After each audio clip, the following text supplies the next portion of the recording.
বঙ্গবন্ধুর স্বদেশ প্রত্যাবর্তন দিবসে প্রধানমন্ত্রীর শ্রদ্ধা, নানা কর্মসূচিতে পালিত হচ্ছে দিনটি।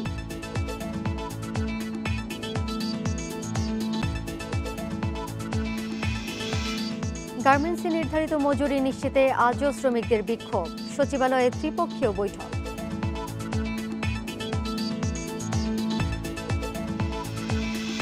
চট্টগ্রাম বন্দরের জলসীমা বাড়ানোর উদ্যোগ, সুযোগ সুবিধা নিশ্চিতের তাগিদ গ্রাহকদের।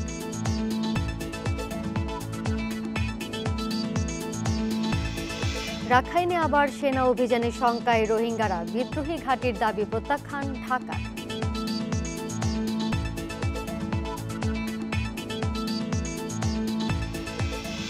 সমগ্র বাংলাদেশে সবাইকে স্বাগত জানাচ্ছি দোলা ডলরেস।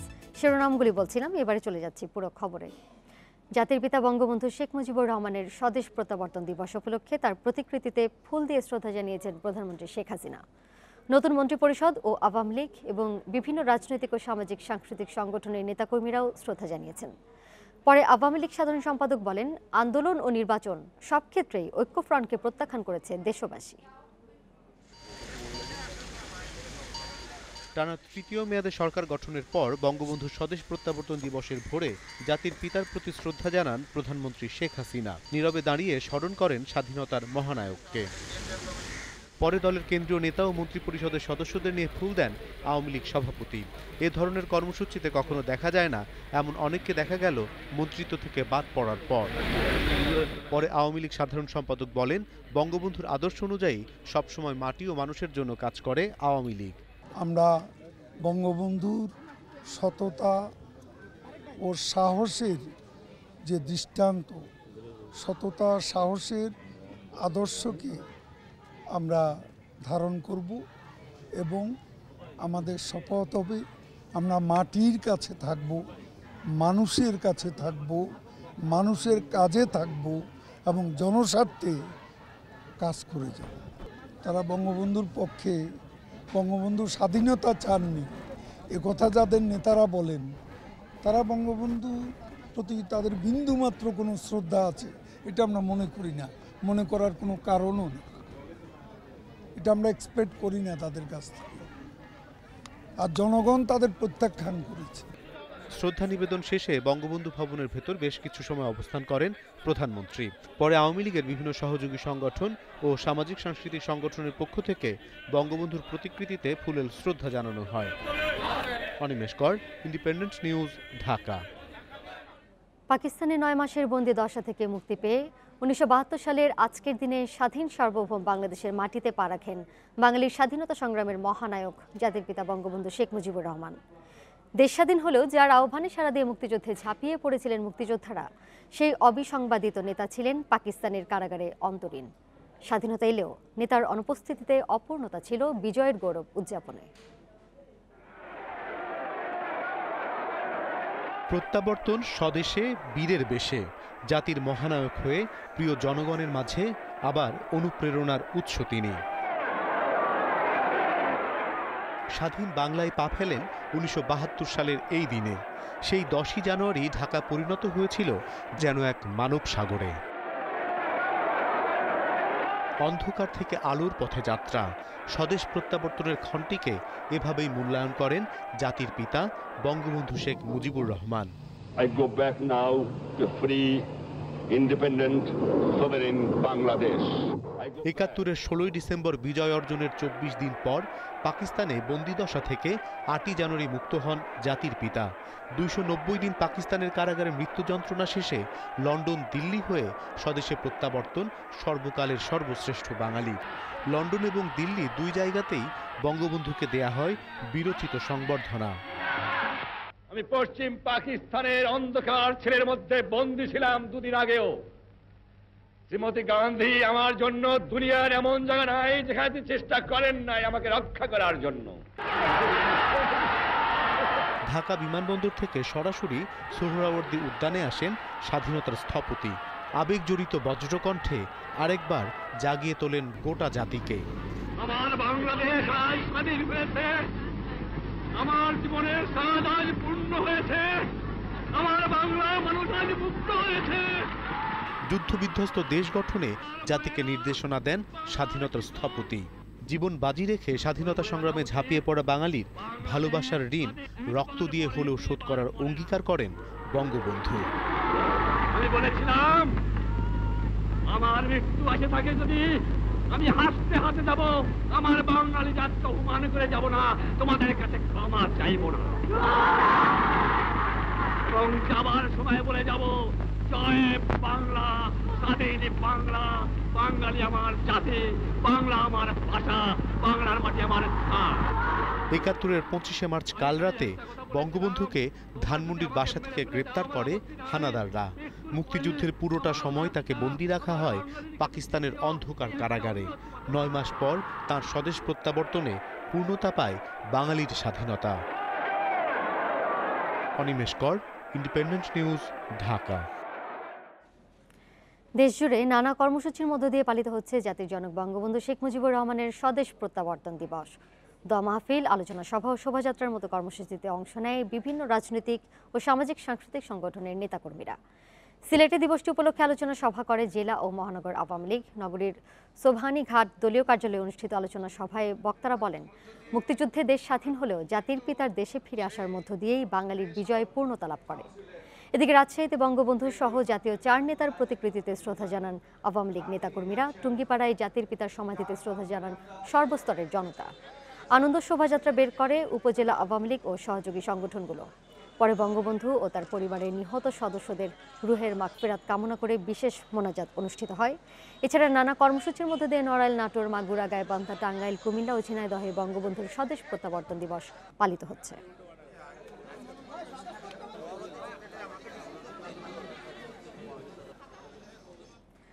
গোপালগঞ্জে টুঙ্গিপাড়ায় জাতির পিতা বঙ্গবন্ধুর সমাধিতে শ্রদ্ধা জানিয়েছেন আইনমন্ত্রী আনিসুল হক, অর্থমন্ত্রী আহম মুস্তফা কামাল ও আওয়ামী লীগ সভাপতির বেসরকারি খাত বিষয়ক উপদেষ্টা সালমান এফ রহমান এমপি। নতুন সরকার শপথ নেওয়ার দুদিন পর টুঙ্গিপাড়া গিয়ে শ্রদ্ধা জানান তারা। পরে বঙ্গবন্ধু ও পরিবারের নিহত সদস্যদের রুহের মাগফিরাত কামনা করে ফাতিহা পাঠ ও বিশেষ মোনাজাতে অংশ নেন। এরপর আইনমন্ত্রী বলেন, ডিজিটাল নিরাপত্তা আইন বাতিল হবার কোনো সম্ভাবনা নেই, তবে এই আইনের যাতে অপব্যবহার না হয় সে বিষয়টি দেখা হবে। আর নতুন অর্থমন্ত্রী জানিয়েছেন, 2018-19 অর্থ বছরে দেশের মোট দেশজ উৎপাদনের জিডিপি প্রবৃদ্ধি 7% ছাড়িয়ে যেতে পারে। একে সর্বোচ্চ প্রবৃদ্ধি বলে অভিহিত করেছে বিশ্বব্যাংক। এছাড়া দেশের উন্নয়নে সকলকে এগিয়ে আসার আহ্বান জানান সংসদ সদস্য সালমান এফ রহমান। ডিজিটাল নিরাপত্তা আইন বাতিল হওয়ার কোনো সম্ভাবনাই নাই। আমরা যেটা দেখব সেটা হচ্ছে ডিজিটাল নিরাপত্তা আইনের যেন কোনো অপব্যবহার না হয়, কোনো অ্যাবিউজ না হয়। বিশ্বব্যাংক সবসময় কনজারভেটিভলি এস্টিমেট করে আমাদের জিডিপির গ্রোথ নাম্বারটা। তো আমি মনে করি এই বছর আমাদের জিডিপিতে এই চলতি অর্থ বছরে আমরা 8.25 থেকে 8.30% আমরা অর্জন করতে পারবো।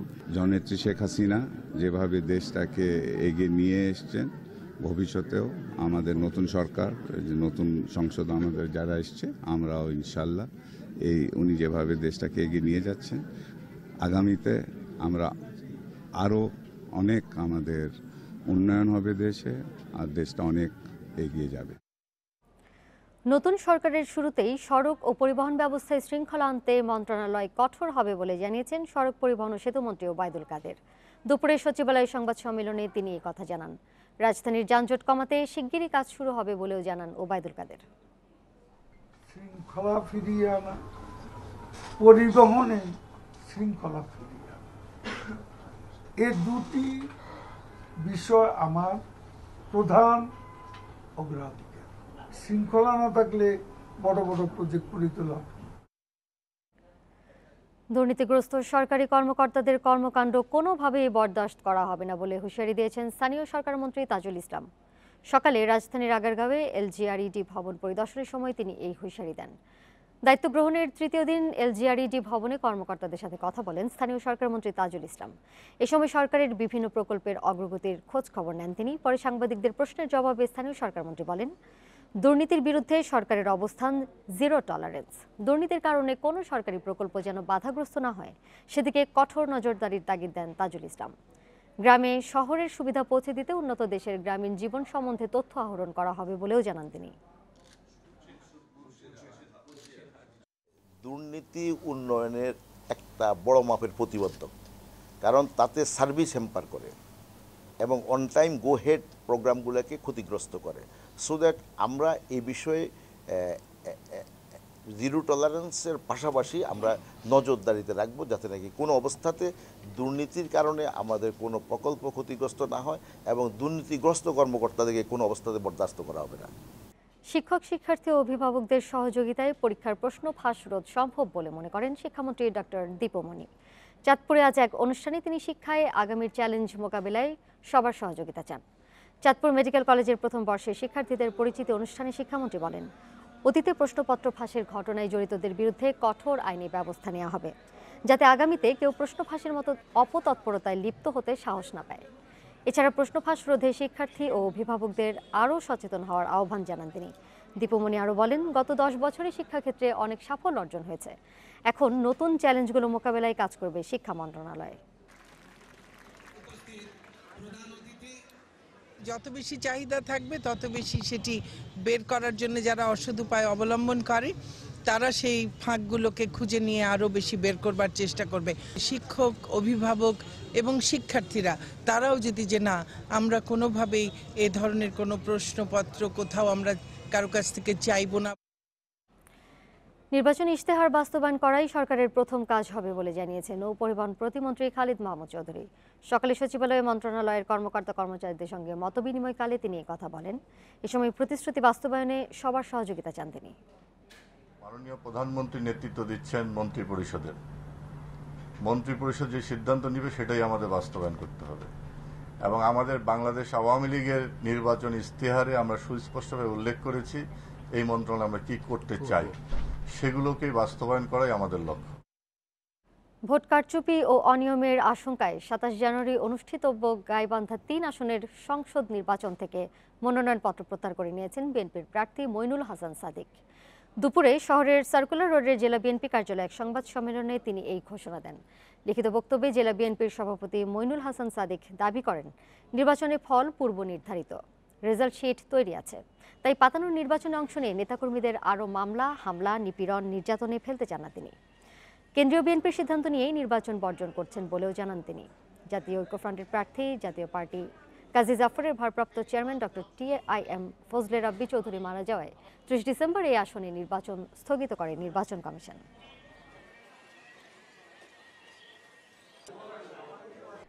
হাইকোর্টের নির্দেশের 2 বছর পরও কোনো ইংরেজি মাধ্যম স্কুলে পরিচালনা কমিটি গঠন করা হচ্ছে না। এ কারণে স্কুলগুলো ইচ্ছামতো বেতন সহ অন্যান্য ফি আদায়ের সুযোগ পাচ্ছে অভিযোগ অভিভাবকদের।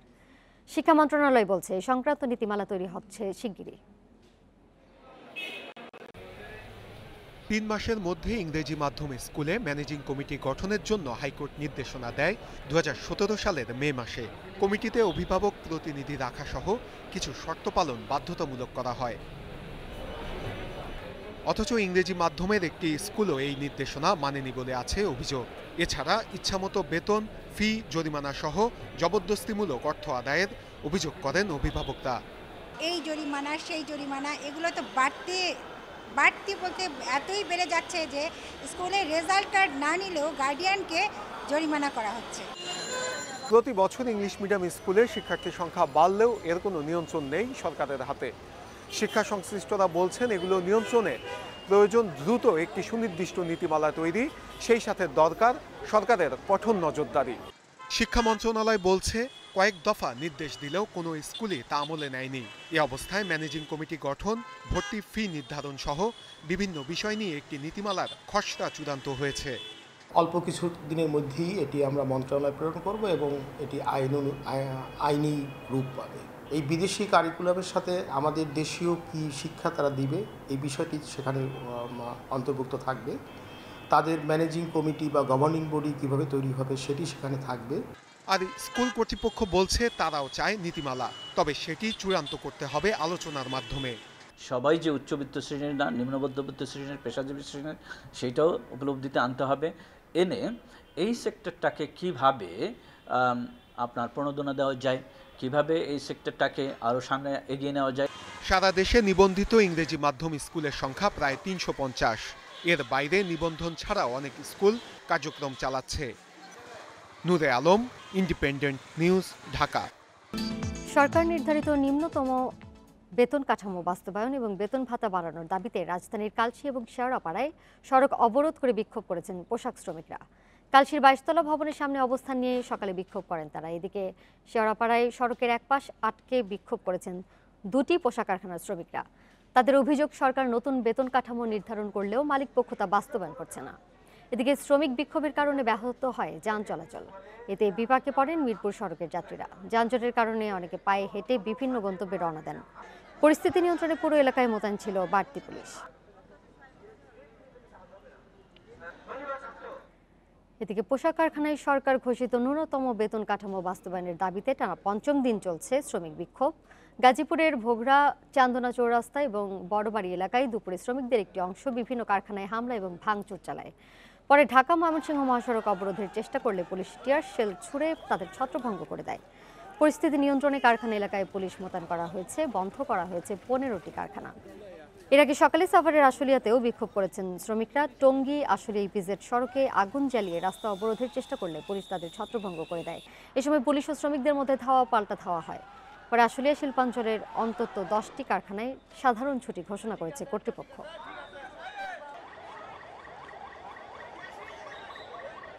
ফ্যাক্টরি যত ওয়ার্কার সবাই একসাথে রাস্তায় নেমে আসে। রাস্তায় নেমে আসলে তাদেরকে আমরা বোঝানোর চেষ্টা করি।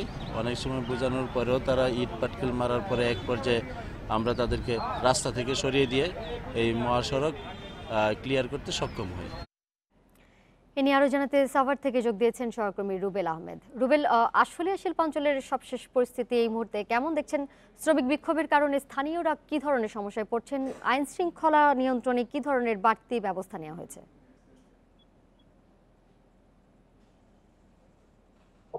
যে এই টানা ৫ম দিনের মতো আজকে সকালে কিন্তু শ্রমিকরা বিক্ষোভ করেছে। আমি আপনার মাধ্যমে একটু জানিয়ে রাখতে চাই, এই সাভার শিল্পাঞ্চলে কিন্তু প্রায় 7 শতাধিক পোশাক কারখানা রয়েছে। তবে অধিকাংশ পোশাক কারখানায় কিন্তু কাজ চলছে। দেখা যাচ্ছে যে এই আশুলিয়ার যে জিরাবো, নরসিংহপুর, জামগড়া এই অঞ্চলে যে কারখানাগুলো রয়েছে, এই কারখানার শ্রমিকরা এই গত 5 দিন ধরে এই বিক্ষোভ করে যাচ্ছে। এছাড়া ঢাকা রপ্তানি প্রক্রিয়াকরণ অঞ্চল ডিপিজেড এর ভিতরে যে কারখানাগুলো রয়েছে সেখানে কিন্তু প্রতিনিয়ত স্বাভাবিক দিনের ন্যায় কাজকর্ম চলছে। এছাড়া অন্যান্য যে শিল্পাঞ্চলের যে পোশাক কারখানাগুলো রয়েছে সেখানেও স্বাভাবিকভাবে কাজকর্ম চলছে। এছাড়া সাভারের হেমায়তপুরের দিকে কিছু পোশাক কারখানায় বিক্ষোভ করছে শ্রমিকরা। এই ব্যাপারে আমি পুলিশের সাথে কথা বলেছি। তারা প্রতিদিন এই বিক্ষোভরত যে শ্রমিকরা রয়েছে তারা কারখানায় কাজে যোগ দেওয়ার পরে অনেক সময় দেখা যাচ্ছে যে তারা কর্মবিরতি পালন করছে। সেক্ষেত্রে পোশাক এই শিল্প পুলিশের পক্ষ থেকে কিন্তু শ্রমিকদেরকে কিছু বলা হচ্ছে না। তবে যখন শ্রমিকরা তাদের আন্দোলনের ডাকে তারা যখন সড়কে নেমে আসে, যান চলাচলে বিঘ্ন ঘটানোর চেষ্টা করে, তখন কিন্তু পুলিশ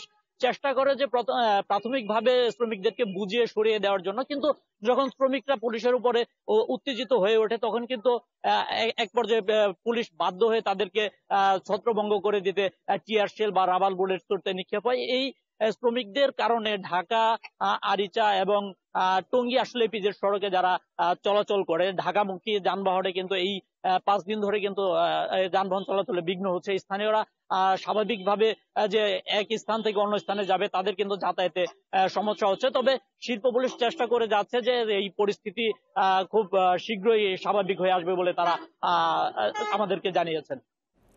সাভার থেকে সবশেষ পরিস্থিতি জানাচ্ছিলেন সহকর্মী রুবেল আহমেদ। এদিকে পোশাক শ্রমিকদের বেতন কাঠামো নিয়ে বিক্ষোভের মুখে সমস্যা সমাধানে শ্রমিক ও মালিক পক্ষের সঙ্গে সচিবালয়ে বৈঠকে বসেছেন নতুন মন্ত্রী ঊর্ধ্বতন কর্তৃপক্ষ। এ বিষয়ে বিস্তারিত জানাতে সচিবালয় থেকে যোগ দিয়েছেন সহকর্মী রুহুল আমিন। রুহুল, বৈঠকটি ঠিক কখন নাগাদ শুরু হয়েছে এবং এতে কারা যোগ দিয়েছেন, কোন বিষয়গুলো নিয়ে আলোচনা হচ্ছে?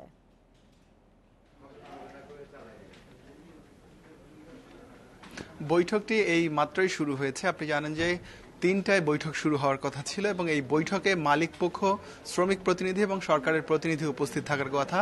তারা সবাই রয়েছেন আমরা জানি, যে তারপরেও অজানা কারণে এই বৈঠকটি শুরু হতে প্রায় 1.5 ঘন্টার মতো দেরি হলো। তবে এই দীর্ঘ সময় এই সময় আমরা যেটি দেখেছি, মালিক প্রতিনিধিরা বা যারা গার্মেন্টসের মালিক বিজিএমই নেতারা আছেন তারা সরকারের শ্রম প্রতিমন্ত্রীর সঙ্গে কথা বলেছেন। এই মাত্র বৈঠক শুরু হলো এবং এই বৈঠকে 3 পক্ষই অংশ নিচ্ছেন। আপনি জানেন জানেন যে শ্রমিক অসন্তোষের জেরে আজকের এই বৈঠকটি আহ্বান করা হয়েছে। মূলত পোশাক খাতের নতুন মজুরি কাঠামো ঘোষণা করা হয়েছে গত সেপ্টেম্বরে এবং এটি কার্যকর হয়েছে গত ডিসেম্বরে। এই ডিসেম্বরে কার্যকর হওয়ার পর এই জানুয়ারিতে এসে শ্রমিকরা নতুন কাঠামো অনুযায়ী তাদের বেতন হাতে পেয়েছেন। বলা হয়েছিল যে নতুন কাঠামো অনুযায়ী শ্রমিকদের বেতন বাড়ানো হয়েছে, কিন্তু শ্রমিকদের অভিযোগ কিছু কিছু ক্ষেত্রে তাদের বেতন বাড়েনি, বরং কমেছে এবং সেই ক্ষোভ থেকেই শ্রমিকরা আন্দোলন করছে। আপনি জানেন যে গেল কয়েকদিন ধরে ঢাকার মিরপুর, কালশী, উত্তরা, গাজীপুর, আশুলিয়া, সাভার বিভিন্ন জায়গায় শ্রমিকরা রাস্তায় নেমে এসে অবরোধ করেছে, তাদের ধর্মঘট কর্মবিরতি পালন করেছে এবং বিভিন্ন জায়গায় আমরা সহিংসতার ঘটনাও দেখেছি। তো সেই প্রেক্ষিতে গত পরশুদিন বাণিজ্য মন্ত্রণালয়ে সভা হয়েছে, ক্রাইসিস কমিটির সভা। সেখানে সিদ্ধান্ত হয়েছে যে একটি কমিটি গঠন করা হয়েছে। শ্রমিকরা কেন বিক্ষুব্ধ নতুন বেতন কাঠামো ঘোষণার পরও সেইটি খুঁজে বের করা, অর্থাৎ নতুন মজুরি কাঠামোতে কোনো অসঙ্গতি আছে কি না, বা শ্রমিকরা যে দাবি করছেন তাদের বেতন কমে যাওয়ার সেটি আদৌ যুক্তিযুক্ত কিনা, বা হয়ে থাকলে কতটুকু হয়েছে সেটি কিভাবে সমাধান করা সম্ভব, সেই বিষয়ে কমিটি করা হয়েছে। সেই কমিটি আজকে বৈঠকে বসছে। পাশাপাশি আপনি জানেন যে শ্রম খাতের আরেকটি কমিটি আছে, ক্রাইসিস কমিটি, যেই কমিটি বিভিন্ন কলকারখানা প্রতিষ্ঠানে যখনই কোনো সমস্যা দেখা দেয় সেই সমস্যার বিষয়ে কিভাবে সমাধানে পৌঁছা যায় সেরকম একটি কমিটি আছে সরকারের, মালিক পক্ষের এবং শ্রমিক পক্ষের সমন্বিতভাবে। সেই কমিটির সদস্যরাও কিন্তু আজকে বৈঠকে এখানে উপস্থিত হয়েছেন। তো তারা আলোচনা করবেন আসলে শ্রমিক অসন্তোষের জায়গাটি কতটুকু যৌক্তিক এবং কতটুকু মালিকরা তা মেনে নিতে পারেন, বা শ্রমিকরা বেতন বাড়ানোর যে দাবি করছেন সেই দাবিটি কতটুকু, বা শ্রমিকদের বেতন নতুন করে বাড়ানোর কোনো সুযোগ আছে কিনা, আদৌ শ্রমিকদের বেতন কমেছে কিনা সেই বিষয়ে সিদ্ধান্ত নিতে আজকে এই বৈঠক হচ্ছে। বৈঠক শেষ হলে আমাদের ব্রিফিং করা হবে যে বৈঠকে কি আলোচনা হয়েছে, আদৌ কোনো সিদ্ধান্ত হয়েছে কিনা, বা সিদ্ধান্তে আসতে আরও সময় লাগবে কিনা সেটি জানানো হবে। এই ছিল সবশেষ খবর। রুহুল, আপনি আমাদের সাথে থাকুন, আমরা নিশ্চয়ই বৈঠকের ব্যাপারে সবশেষ জানতে ফিরব আপনার কাছে। কক্সবাজারের টেকনাফে গোলাগুলিতে 2 জন নিহত হয়েছেন। তারা হলেন টেকনাফের আব্দুর রশিদ ও আবুল কালাম। নিহত দুজনই তালিকাভুক্ত ইয়াবা ব্যবসায়ী বলে দাবি করেছে পুলিশ। রাতে টেকনাফের সাবরাং হারিয়াখালী খুরের মুখ এলাকায় এই ঘটনা ঘটে। এই সময় আহত হয়েছে পুলিশের 3 সদস্য। পুলিশ জানায় বুধবার বিকেলে টেকনাফ থেকে রশিদ ও কালামকে আটক করা হয়। পরে তাদের দেয়া তথ্য অনুযায়ী সহযোগীদের ধরতে এবং ইয়াবা ও অস্ত্র উদ্ধারে খুরের মুখ সমুদ্র সৈকত এলাকায় অভিযান চালায় পুলিশ। এই সময় পুলিশকে লক্ষ্য করে গুলি ছুড়লে পুলিশও পাল্টা গুলি ছোড়ে। পরে ঘটনাস্থল থেকে রশিদ ও কালামের মরদেহ উদ্ধার করে পুলিশ। নোয়াখালী সদর উপজেলার ধর্মপুরে নিজ বাড়ির পাশের ঝোপ থেকে এক কিশোরীর মরদেহ উদ্ধার করা হয়েছে। বুধবার মধ্যরাতে রক্তাক্ত অবস্থায় মরদেহটি উদ্ধার করে পুলিশ। নিহত পারভিন আক্তার ধর্মপুর ইউনিয়নের পূর্ব ষোল্লকিয়া গ্রামের বাসিন্দা। সুধারাম মডেল থানার ওসি আনোয়ার হোসেন জানান, রাত 8টার দিকে ওই কিশোরী ঘর থেকে বের হয়। সে বাড়ি ফেরে না আসায় পরিবারের সদস্যরা তাকে খুঁজতে বের হয়। আশপাশে খোঁজাখুঁজির এক পর্যায়ে বাড়ির পাশে ঝোপের মধ্যে বিবস্ত্র এবং পেটে ছুরিবিদ্ধ অবস্থায় মরদেহ পড়ে থাকতে দেখে এবং তারা পুলিশে খবর দেয়। পরিবারের অভিযোগ, পারভিনকে ধর্ষণের পর হত্যা করা হয়েছে। পুলিশ জানায় ময়নাতদন্তের পর মৃত্যুর কারণ নিশ্চিত হওয়া যাবে। জড়িতদের শনাক্তে কাজ শুরু করেছে পুলিশ।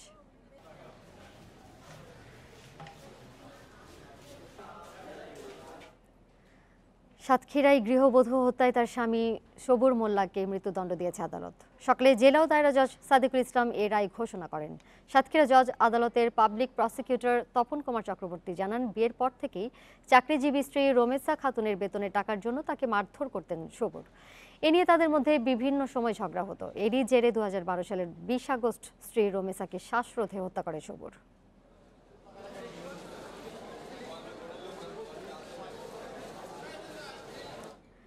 ঢাকা চট্টগ্রাম মহাসড়কের যানজট এখন অনেকটা কমেছে। সকাল থেকে মহাসড়কের কুমিল্লার দাউদকান্দি টোল প্লাজা থেকে গৌরীপুর পর্যন্ত সড়কের 2 পাশে প্রায় 8 কিলোমিটার যানজট ছিল। দুপুর থেকে কমতে থাকে যানজট। এখন দাউদকান্দি টোল প্লাজার কুমিল্লা অংশে 2 কিলোমিটার এবং মুন্সিগঞ্জ অংশে 5 কিলোমিটার জুড়ে যানবাহনের ধীরগতি রয়েছে। হাইওয়ে পুলিশ জানায়, মেঘনা এবং দ্বিতীয় গোমতী সেতুর সংযোগ সড়কের চলমান নির্মাণ কাজের কারণে যানবাহন চলছে ধীর গতিতে। এই কারণে মহাসড়কের দুপাশে যানবাহনের তীব্র চাপ সৃষ্টি হয়।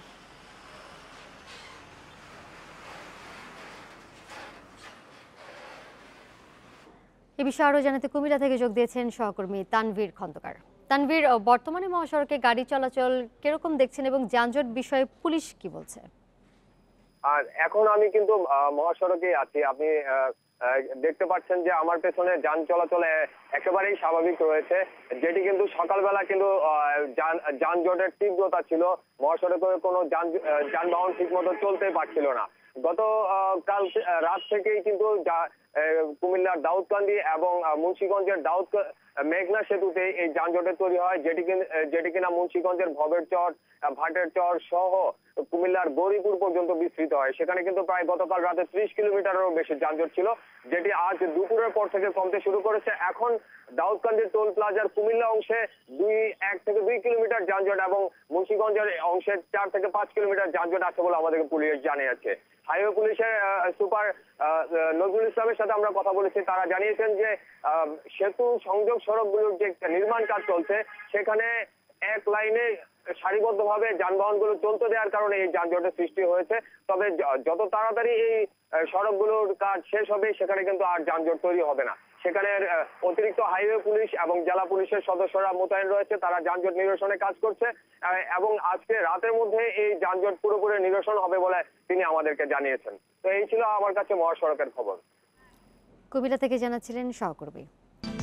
শীত বাড়ার সঙ্গে সঙ্গে বাড়ছে ঠান্ডাজনিত রোগের প্রকোপ।